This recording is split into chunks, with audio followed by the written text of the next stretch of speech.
Hi, HRN listeners. We're celebrating our 15th anniversary, and we have a really fun campaign and an ask for you. This 15th anniversary tour is aiming to bring you closer to unique food and music experiences in some of the most exciting cities in America. All the while, we're raising funds to support our work empowering the next generation of food system storytellers through our fellowship programs. Here's how it works. Donate to HRN and be entered into a raffle in the city of your choice to win a dinner for two at a noteworthy restaurant and tickets for two to a concert at a prominent local venue. We have incredible partners in New York, Los Angeles, Philadelphia, Nashville, Las Vegas, Charleston, Asheville, and Ardmore, Pennsylvania, who have donated a meal for two and two tickets to a concert of the winner's choice. And all donations help fund our fellowship programs, where we're helping to build essential workforce readiness skills and food system storytelling skills. Check out heritageradionetwork.org/15 to donate and enter to win today. That's heritageradionetwork.org/15. Thank you. Today's program has been brought to you by Cane Vineyard and Winery, a Napa Valley winery committed to respecting the soil and dedicated to the creation of 3 Cabernet blends. For more information, visit cane5.com. You're listening to Heritage Radio Network, broadcasting live from Bushwick, Brooklyn. If you like this program, visit heritageradionetwork.org for thousands more.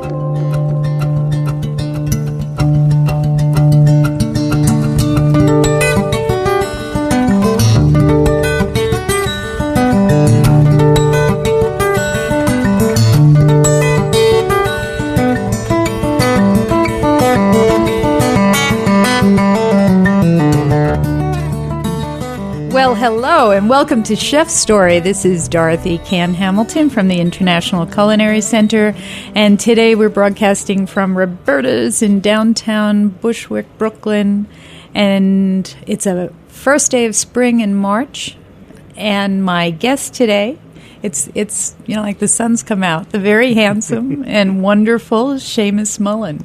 Thank you. And let me tell our audience, if they're not familiar, if they're not living in New York and realize that you've taken the New York Times by storm, not once, but 3 times for, 3 times for Suba Boqueria and your really sensational restaurant, Tortilla. But Seamus has also been on The Next Iron Chef. He was the season 2 finalist, and his work history is amazing. He worked for Mecca and Tabla in New York, and Crudo, he was the executive chef, but he's worked at the hallowed Mugaritz in Spain, Abac, Alchemia, and it goes on, and he has such a fascinating background, and we're going to get to it right now. But I also want to mention you're an author. Yes, you have I am. Hero Food. We'll get into that later. So welcome. Thank you for having me. So, you're one of the hottest Spanish chefs around, and you come from Vermont. We got to get into this. Okay, How does this happen? It's, and a name like Seamus Mullen. I mean, so obviously it's a very complicated story. I grew up on a small farm in Vermont. My parents were part of that kind of back to the earth movement in the 60s and 70s. And, very turbulent times in the United States. And they really wanted to, they were homesteaders in a lot of ways. They wanted to live as far off the grid as they could and grow their own produce and raise their own animals. And my brother and I kind of grew up around that. Ironically, we both live in New York City now, but we still have very strong ties to country life. Where in Vermont, if I can ask? So I was born in what is known as the Northeast Kingdom, now quite famous because of a bar here in Bushwick called the Northeast Kingdom. But it's really one of the densest hardwood stands in all of the Eastern North America. I didn't know It's that. a really, really remote part of the world. Here comes coffee. Thank you. It's a very remote part of the world. My folks moved there when they were in their early 20s, and they bought a plot of land.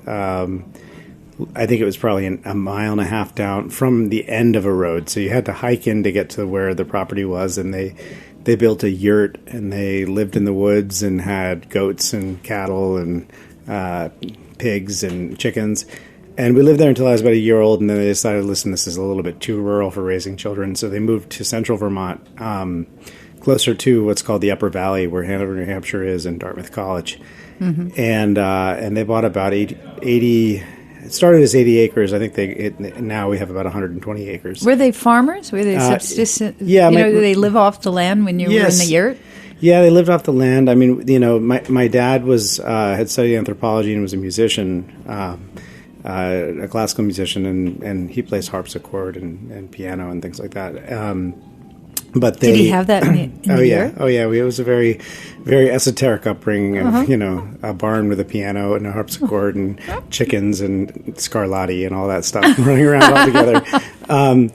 And my grandmother, my mother's mother, is from England, and she had a very different upbringing, and she actually went to the Cordon Bleu in Paris in the 1930s, and she lived with Your grandmother. My grandmother. She lived with the Sabatier family. Oh, really? The Knife family. The Knife family. So we had a very long I've had a very long, on both my mother's and my father's side of the family, a very long relationship with food and with traditional and classic cuisine. So even though we were raising our own stuff, I was always around very good cooking. And my mother and my grandmother sort of taught themselves. They actually taught themselves how to butcher from the Fanny Farmer cookbook. So we would raise pigs, and I remember as a kid having whole animals on the kitchen table, and my mom with butchering diagrams, and my grandmother holding the shoulders apart, and they were figuring out how to break down animals. And it wasn't long before my brother and I were obviously involved in that process. So we've been around, what I like to call real food all our lives, as my brother and I. It's in your DNA. Exactly. Yeah. Wow. So you grew up all K through 12 in Vermont? Yeah, well, actually, I was in, so the town that I was in is a very small town called Vershire, and there was a is that south of Burlington? It is. It's about an hour south of Burlington. And in the late 60s, early 70s, a couple named Doris and Mac Conard started a school there called the Mountain School. And it was a private high school in a very rural part of Vermont. And in the 80s, Milton Academy bought it and turned it into an agricultural school that now has become quite famous. Alice Waters' daughter went there. Lots of very famous people have gone there. My good friend Jonathan Waxman, his daughter, is going there for a semester next year. It's a really amazing, it's a working farm and a high school. And so this is part of the reason why my parents moved to this town, a town of 300 people, but had a wonderful private high school. And then as my brother and I approached high school age, the school morphed into what it is today, which is a single semester school for high school juniors from all over the country. So we ended up not going to the mountain school, but going to private school, going to a boarding school. And the advantage of being in a small town with no high school was that the taxpayers' money went to paying for our tuition to go to any school we wanted to. So we ended up going to a very good private school. Where'd you go? I went to Northfield Mount Hermon. My brother and I both did. And that's where my whole love of Spanish kind of came into the picture. I was a pretty bad student. Unfortunately, I'm not very good at applying myself to things that I'm not into and not interested in. But the things that I do love, I really do apply myself. And I did very well in Spanish, and I had a wonderful Spanish teacher who suggested that I do a year abroad. So I did my senior year in Spain, and that's really where things changed for me. And I started it opened my mind up to all sorts of things, not just the language and the culture, but obviously the food. Wow. So you were in Spain. What part of Spain? The first time I went, I was 17 years old, and I was in Burgos, which is in Castilla y León in the north central part of Spain, about 2.5 hours north. Is that where they speak the best Spanish? That's where they speak the true Castilian Spanish, and it's where they have the best lamb in Spain. And it was just a really remarkable experience. I lived with a host family. I spoke very little Spanish when I got there, but I immediately started picking up the language and fell in love with the food, and just really it was an incredibly life-changing experience for me, and it really set the ball in motion for me to have this kind of lifelong love affair with Spain and with the food of Spain, and that was just the beginning. And then I ended up, of course, I've gone back many years over the years to live and work there. So when you came back from Spain, you were still in high school. Right? So what was your head like then? I was confused. I came back, and I basically came back and I walked through graduation, and I got my high school diploma, and I went to college, and after I did it, I went to college for a year in Michigan, and and then I did an independent study program in Costa Rica for 6 months. Why Costa Rica? For surfing? Or? Well, my brother had just graduated from college, and he was in Costa Rica working for a newspaper, and so he spoke Spanish too. He speaks Spanish, yes. And so he was like, "Listen, why don't you come down and spend some time with me down here?" And so I went down, and we had a great time, a tremendous time. We traveled all over Central America, and then I went back to Michigan for a quarter. We had a quarter system, and was really not feeling being in Michigan.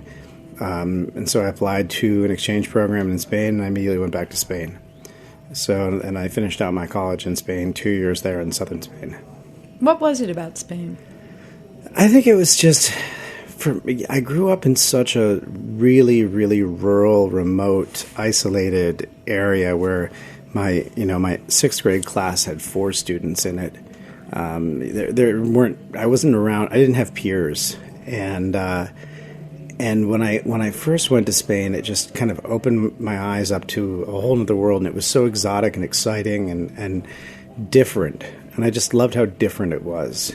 Do you think if you were sent to New York City, you would have had the same kind of experience? I think I probably would have. I think that I'm a very passionate person, and I think that what I found when I first went to Spain was this real close connection to a culture. And it could have been any culture.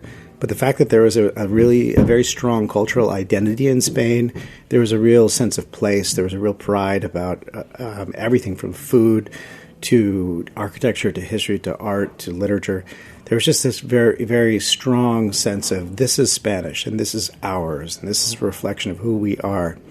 And I think that's one of the things that's very hard for Americans, because we are such a young country in so many ways, and we're a country that this is a remarkable place, and I'm so happy to live in New York City, certainly more than anything because of the diversity of New York City. But the downside to the diversity when you're growing up in the United States is that there can sometimes be a lack of a single identity that I think as a kid is really helpful. Mm-hmm. Being able to really relate to it and say, I'm a part of something. And I grew up also in very rural Vermont, where I was very different from the rest of the people I grew up from. You know, my parents. It's a rather conservative state for being liberal-minded. You would think that they're Yankees. Exactly, we're Yankees, and they're it's down east. It's really like very, very old Vermont generations. It's very rural. And they don't take to people from the outside very... They call them flatlanders. Yeah. So let me ask you something, because I've never actually met anyone who grew up, with parents that went off the grid. Mm-hmm. And quite frankly, that was my generation. Right? And so, I've done a lot of reflection mm-hmm. on it, that, the organic movement, sustainability, carbon footprints, mm-hmm. that's what originally in the 1960s and early 70s, that's what they were off the grid. It. And they used to call them, they would wear earth shoes, and I did too. But, organics, and it was all called crazy stuff back then. And people thought people were, and it's come full circle. So, how do your parents feel? I feel that they were the leading edge. And how do your parents live in how do they live today? Well, my dad still drives workhorses and, works on a farm. My mom still splits her own wood and raises her own produce. And I think that in so many ways, that generation was very much, they kind of set the tone for what our generation, particularly our generation of chefs, of cooks, how we think about product and we think about food and the relationship and provenance of food. I think they definitely set the tone for it. The difference was that the times were very, very different, as you know better than I do. It was really a polarized times. It was the end of the civil rights movement. It was the end of the Vietnam War. There was the Cold War was at its height. It was a very, very tense and complicated time when America was really divided and radicalized. And I think that part of my parents' generation, it became very preaching to the choir. And it was sort of like, well, we're all on board. And if you think about this whole notion of like communes, and they popped up all over the place. These communes are all about kind of, it's not very integrative. It's sort of exclusive. It's like, this is our little community and we're going to do it ourselves. Rather than, I feel like the movement today and how we've started to think about food, and now we're seeing, particularly in food, we're seeing kind of the long-term effects of industrial food. It's like, wait, this is a broader issue, and this is something that touches on everyone across the board, and it needs not to be as political as it was. And the part of the problem with politicizing food too much is that you polarize people and you push people away. And I think that our generation's job really is to just say, hey, you know what? There's something wrong with the way that we've eaten for a very long time, and I think my parents' generation was onto something about it. But we need to figure out how to communicate that to a greater public and make sure that the entirety of the country is on the same page. That we understand that food really food is not a product. Food is a part of our culture, and I think we lost our way at some point, and we're starting to find it now, and it's really wonderful to see that we're finding it now. But I think we're also seeing it now because we're in a crisis point, and I really do truly believe that this morning I was just reading in the Times this morning as I was going through the Times, 1 in 50 children is born with autism now. And that to me I think of that and it's like, well, is this because we're better at diagnosing autism, or is this because my generation is the first generation who has a full generation of industrial food consumption? Our parents, my parents' generation didn't really start consuming modern foods until they were already past their formative years. They were already young adults. My generation, we were eating modern wheat. We were eating modern foods from the day we were born. So now the next generation, we're seeing all of these things like rises in autism, rises in autoimmune diseases. And it's kind of, I see this sort of the direction that we're going with food is not, we've got to kind of take the politics out of it, and we have to look about it as like, we've got a health crisis, and it affects every single human being on the planet. Okay, well, we've got to take a break. Let's come back and continue that thread, because I think your book addresses that too, doesn't it? It does, yeah. Okay, we'll be right back.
This is Chris Howell from Cane Vineyard and Winery. Thank you for listening to this show. In our industrial world of highly processed food and wine, we support the values of Heritage Radio Network. All of us at Cane encourage you to seek out individuality and beauty in everything you eat and drink. For more information, visit cane5.com.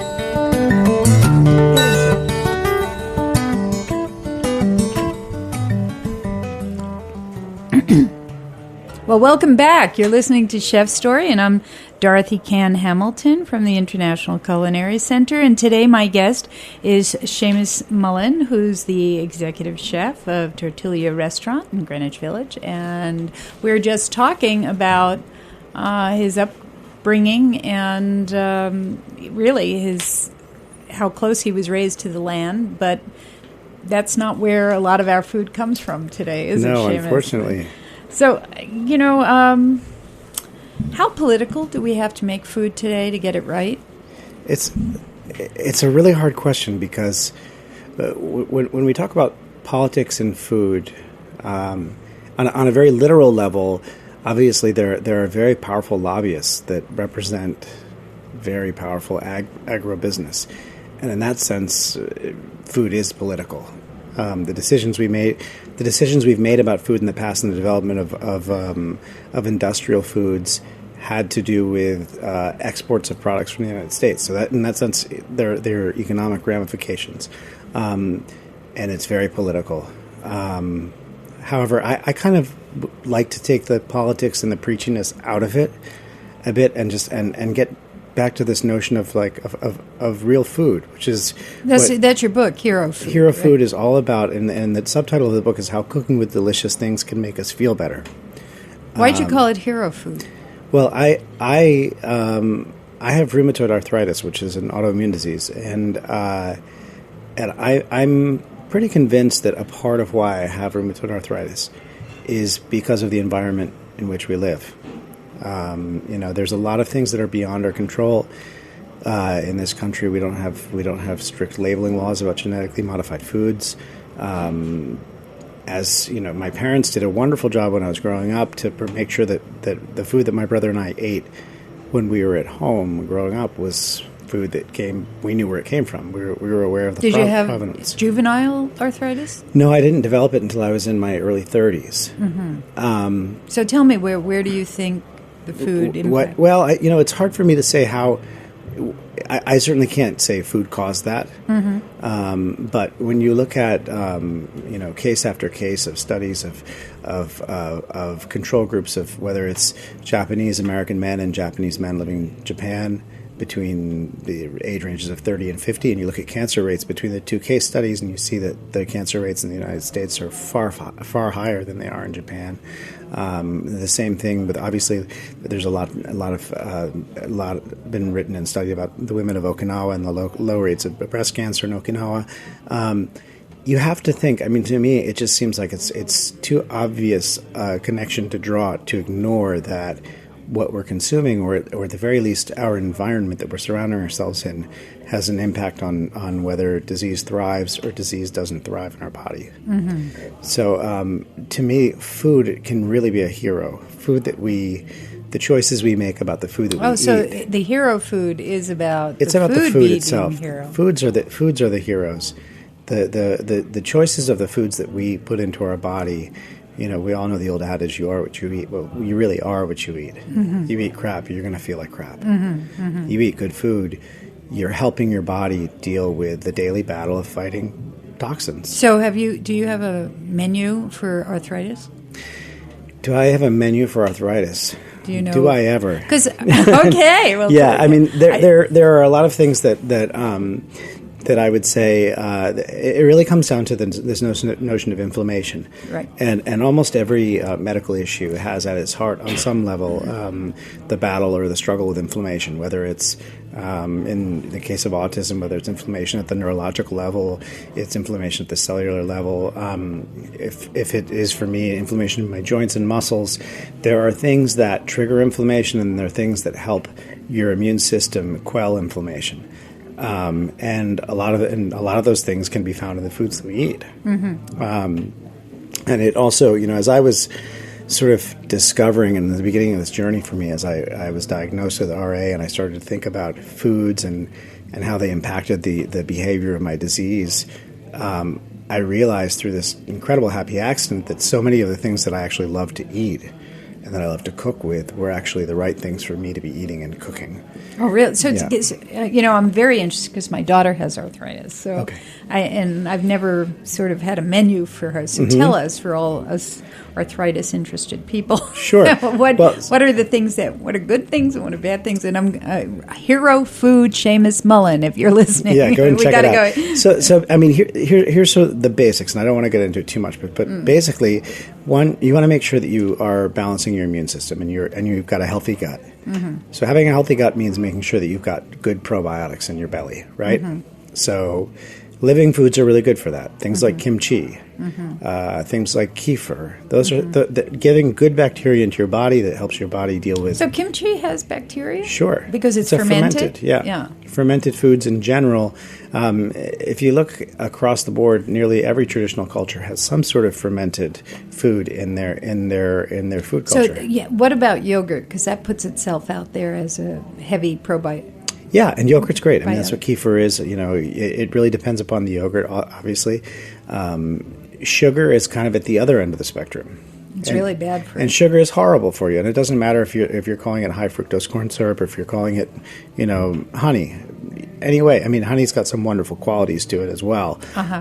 But sugar in general tends to be, whether you're looking in a lab at cancerous pathogens, they grow quickly with sugar. Whether you're talking about parasites, they feed off of sugar and they grow quickly. Sugar in general is a very pro-inflammatory ingredient. So when you're talking about yogurt, again, and this is a big part of my book, that provenance is really important. The choices you make about food, yogurt could be good for you or yogurt could be bad for you. And it just depends on which yogurt you're choosing.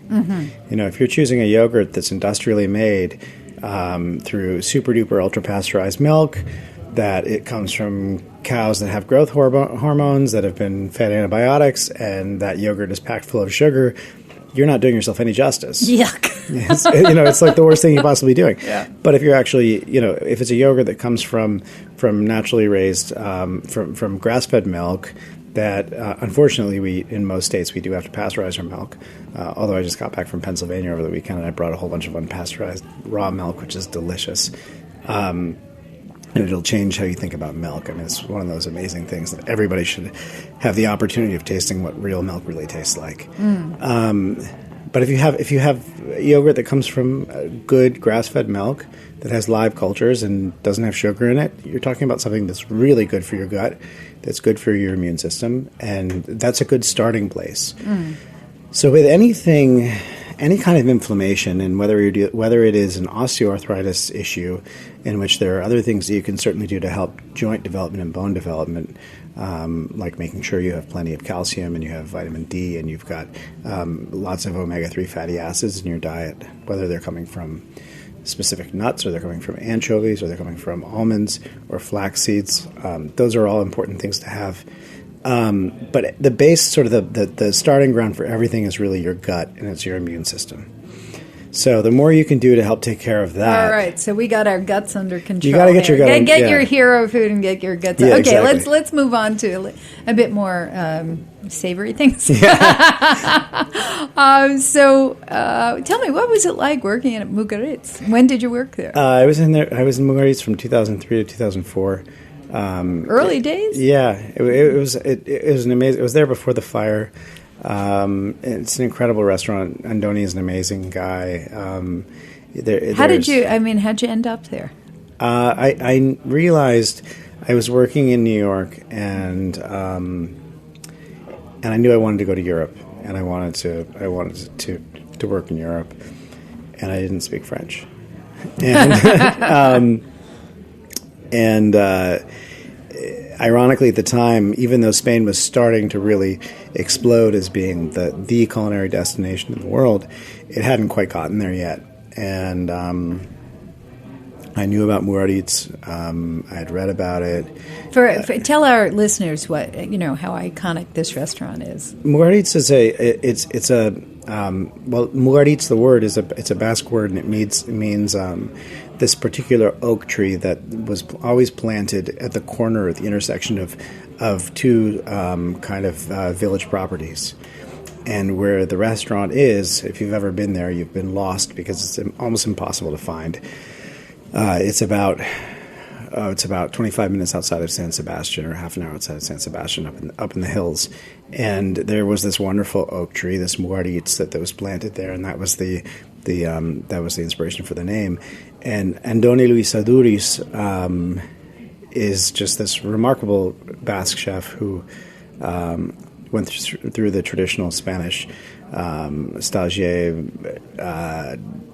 pathway. He worked at El Bulli in 1992 when there was weeks and weeks of 3 or 4 covers a day, and nobody was going there. And Ferran was very just he knew that they were onto something, and he refused to give up, and he kept pushing forward. And then Andoni worked for Martin Berasategui for a long time, and then left Martin to open Mugaritz, I think in 99 perhaps, late 90s, right around then.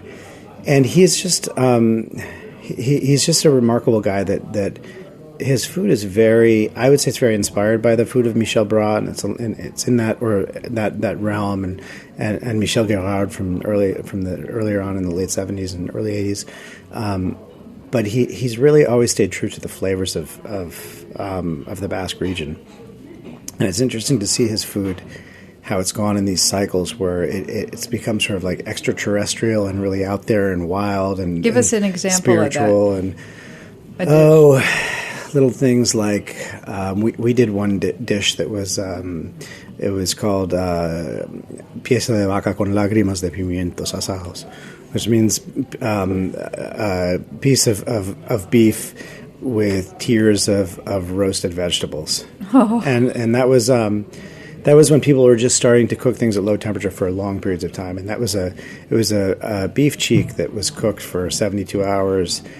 And then it was served in a consommé of roasted peppers. But to make this consommé, we'd grill like 1,000 peppers, and then they'd be charred, and then we'd put them into a bowl covered with a plastic wrap, and we'd steam them for like 20 minutes. And all of the steam, we would use it like a still, the same way you use a still to distill alcohol. Wow. The steam would rise up and we'd capture the steam, and that steam would then filter down into what became the consommé, the vegetable tears. So it was like a very simple dish in so many ways. So there were 2 ingredients, but it was an extremely labor-intensive, long-time process to do it. And that was kind of like his, that was a very reflective dish in a lot of ways, in that the flavors of the Basque Country of beef and of roasted peppers were there, but presented in a completely new way. So a lot of wonderful techniques kind of evolved from Mugaritz. I think more than at a time when everybody was copying El Bulli, he worked very, very hard to not copy El Bulli, to do his own thing. And he always has, and in that sense, he's been a huge inspiration to so many people. And his food is really remarkable. It's a beautiful setting. It's a beautiful, beautiful sort of spiritual experience to eat there.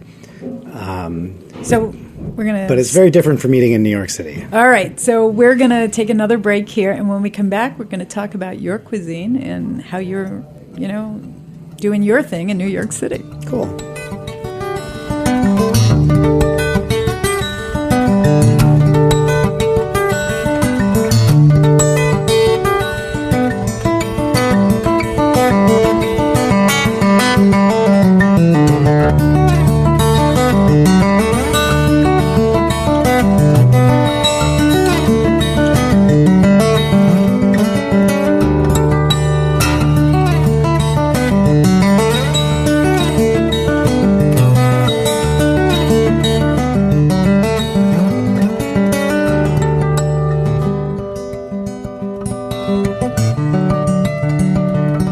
Like what you hear so far? Support the network and become a member. Membership helps us bring you the best food radio in the world and gives you access to thousands of dollars in discounts at the sustainably minded businesses that support us. To become a member, visit heritageradionetwork.org today.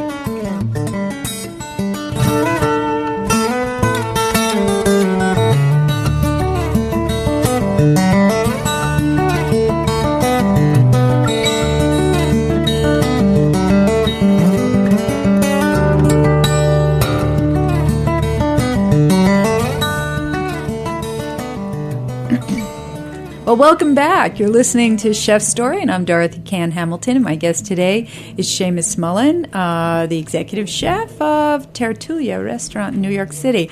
And we just came back from talking about Mugaritz. You got Mugaritz, yep. I'm trying to say it the Spanish way in Basque Country, where Seamus spent a lot of time in Spain, and his Spanish is beautiful. But now, tell us about Tertulia. I mean, you have worked really in the Spanish vernacular a lot of your professional life. Yeah, most of my professional life. And we've spent a lot of time. Let's get right to the restaurant today. Where has it all come together? define your cuisine for me. Seamus Mullen's cuisine. Well, one of the things that's really amazing about Tertulia is we have this. I should back up by saying what Tertulia is. Tertulia, the word Tertulia, is it's a wonderful, wonderful word in the Spanish language, and it is it's actually what we're having right now is a tertulia. A tertulia is when a group of people, usually it's more than two people, but a group of people sit together around a table and they have a wonderful conversation. It's kind of like a salon hour, and it's one of the things that made me fall in love with Spain. The idea of what's called la sobremesa, which means you've finished lunch, because you don't really eat dinner in Spain. You eat lunch at 2 in the afternoon and it ends at 6 in the evening. And you've finished lunch, and the crumbs have been swept off the table, and you've had your cup of coffee, and now you're having your cognac or your brandy, and everyone is talking. And there's 6 people around the table, and you're talking about football, you're talking about bird hunting, you're talking about politics, you're talking about art and literature, you're talking about whatever you want to be talking about, but that's the tertulia. And it's this wonderful kind of directed conversation that just evolves. And I love that moment after a meal when people are just, the food's the grease for the conversation, and the food is done, and now you're at the table and you're just having, you're really enjoying your company. So when I wanted to open this restaurant, I wanted the restaurant to really be about that. I wanted it to be about, you come together for the food, and you come with, I don't want to say you come with low expectations of the food, but you come because you want to be with your friends. And then suddenly, as you're eating, the food just kind of starts to come, and you don't really order, and it just hits the table, and they're like these holy crap moments throughout the meal. You're like, wow, that tastes really good, or that's amazing, I wasn't expecting that. And the food just becomes like a part of the whole experience.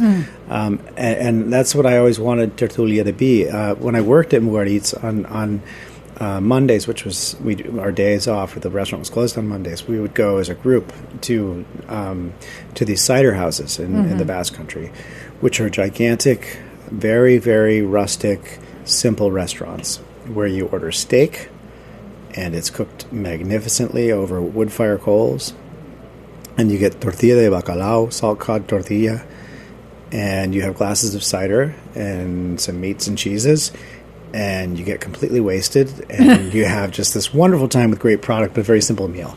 And I knew that in Asturias, just west of the Basque Country, they did it even better. That they really had the cider house down to a science. They call them chigres, or sidreria, where you have a glass of cider. So I started going to Asturias, and I found that they had these this wonderful restaurants that are just convivial restaurants. You walk in, you leave your cares behind. Anything goes inside the cider house when you're there, and you just have a great time. And I wanted to take that and bring it to New York in some level. But I knew that it wouldn't really, you couldn't airlift that from Spain and drop it in New York. Just because it works there doesn't mean it's going to work here.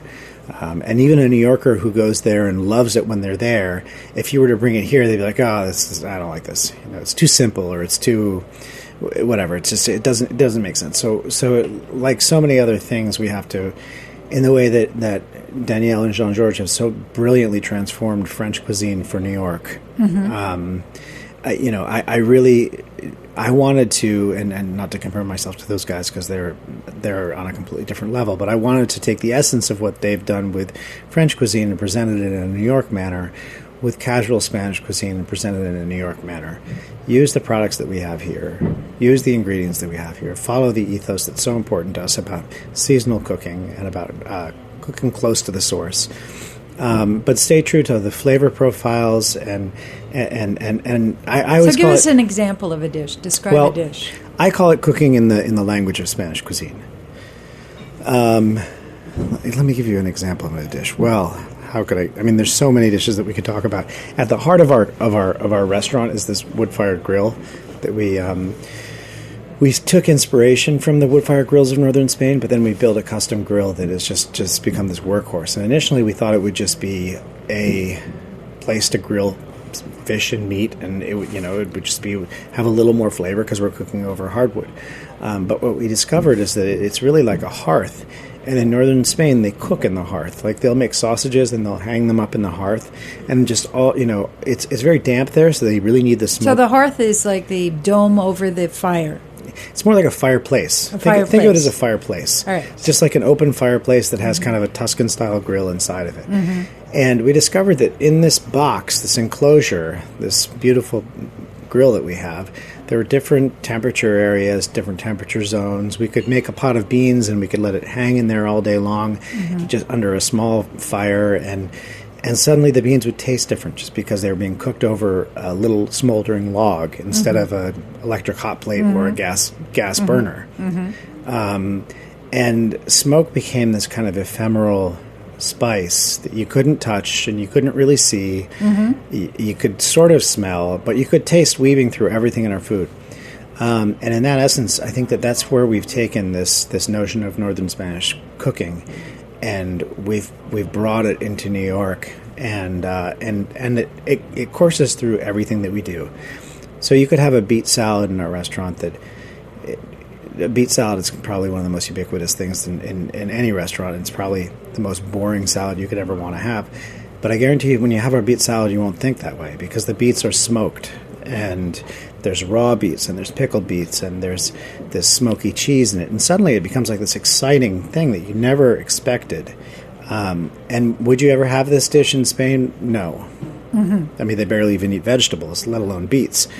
But there's something remarkably Spanish about it when you eat it in our restaurant, because of the wonderful Arbequina olive oil that we use, because of the excellent sherry vinegar that we use to pickle the vegetables, because of the caña rejal cheese that we drizzle over the top of it, because of the smoke that comes through. So in that sense, you could close your eyes and you eat it and you say, yeah, this dish has Spanish DNA.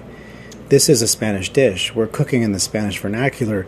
We just happen to be doing it in New York City and happen to be doing it our own way.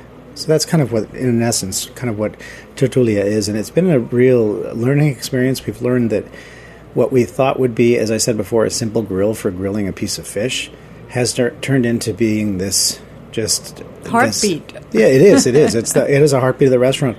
And it's ever evolving, and we're learning new things every day. And our grill designer is a great guy, Ben Eisendrath from the Grillery, and this is the first installation he ever did in a restaurant, and he's worked with us to create all sorts of modifications to it. So we have shelving systems in the grill. You know, we grill it. Is this the one that It has goes up and down? I own one of those. Oh, you have one of those. Peter Perfect. Kaminsky made me buy Yeah, exactly. it. Yeah, well, Peter's a great guy, and Peter's in love with our grill. It does, but the thing that's remarkable about ours is it's built inside an enclosure, so all of that smoke stays within. And I've grilled on all sorts of wood-fired grills, and I've never grilled on one that has the same results as ours, just because of what happens within the grill. And we created hook systems and shelves, and we have saute pans that I've drilled holes through to be able to saute vegetables with smoke. And we cook our rice in there. I went bird I know hunting. you're coming to the school, to yeah, the center, we're going right? to talk all about rice. Rice. Yeah, because rice is something that I feel very passionate about. Tell me what you're going to tell the students. Well, I really want to talk about the notion of paella, because paella, the word literally means pan. It comes from an old Latin word, padella, for pan. And it's one of the most misunderstood dishes in the canon of Spanish cuisine, and often most misrepresented. And because of it, sometimes I feel we cook a very traditional paella. We cook it over a wood fire. It's a very, very thin paella. We don't put chorizo into our paella. We sort of follow the traditional rules. And of course, they're like, everybody has their own rules about paella. But there are some people that still expect a gumbo-style, risotto-y, big, gloppy mess of rice, thinking that that's what their paella should be, because that's what they've had in other restaurants here in the U.S. So we're going to talk a little bit about the essence of paella, but then we're also going to talk about different ways of cooking a rice that could be perceived as paella, but may not be called paella. And it's a really interesting topic. It's something that I love cooking rice.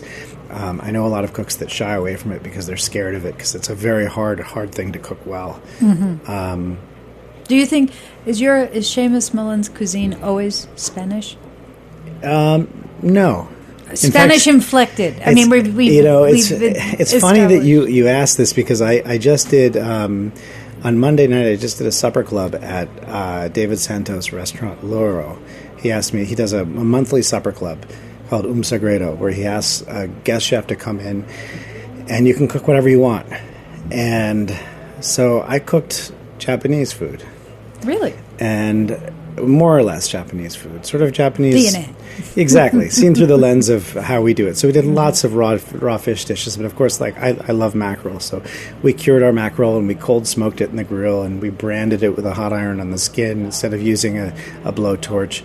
And we served all sorts of different dishes that were all very, very inspired by the cuisine of Japan. But it was really wonderful for us to do. We did maybe 15 different dishes that were all so dramatically different from what we typically cook every day. So is this all that I do Spanish cuisine? Not at all. This is what I've sort of become known for, and it's what I've focused on. But I love good food. And, I always tell the guys in the kitchen that good technique is good technique, and it doesn't matter what you're cooking. I mean, if you have solid technique, it's about the ingredients. And so you change the ingredients, maybe you learn a new technique and you apply it. But as long as you have the fundamentals, you have good knife skills, you understand how to properly rest meat, you understand how to carve meat, you understand how to prepare vegetables properly, you understand the art of seasoning. All of those things are good technique. And if you have them, you can apply them to any cuisine. Well, on that note, I think that's a real great statement. I hope you make it to the students next Wednesday. I will, definitely. You got to know your trade. Yes, absolutely. But I mean, we're really lucky to have you in New York. Your restaurant is just terrific. I love the food there. Thank you so much. Everybody, you got to go there. And if you can't, get Hero Food. Thanks for coming today, Seamus. Thank you so much. Thanks for having me. Okay. It's been lovely talking with you. Okay. Thank you. And we'll see you next time. Sounds good.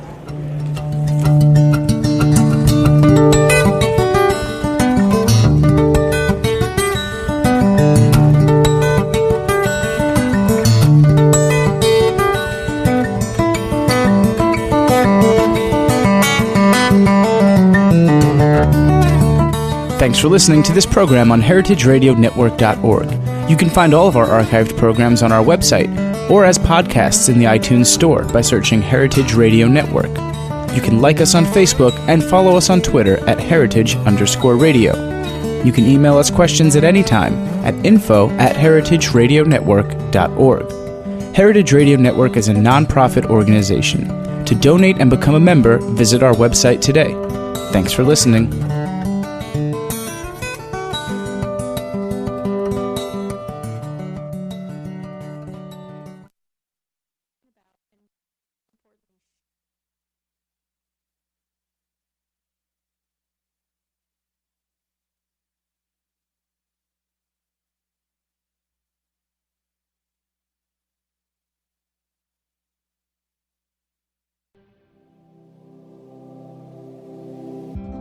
Hey there, I'm Lee Ullman here with some big news from the National Young Farmers Coalition. We're partnering with Heritage Radio Network on a special season of The Farm Report.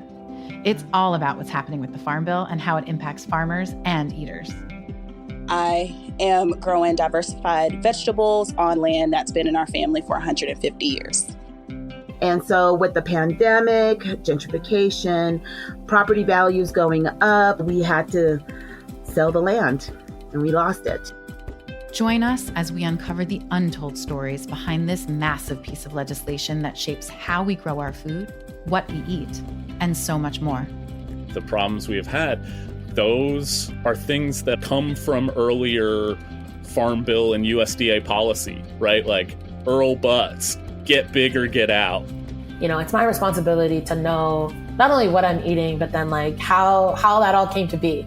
And realize wow, this piece of legislation, all this money, it's technically something that I support as a taxpayer. While Congress debates the next Farm Bill, this is not just an invitation to listen. It's a call to action. Be part of the conversation. Subscribe to the Farm Report on Heritage Radio Network, wherever you listen to podcasts.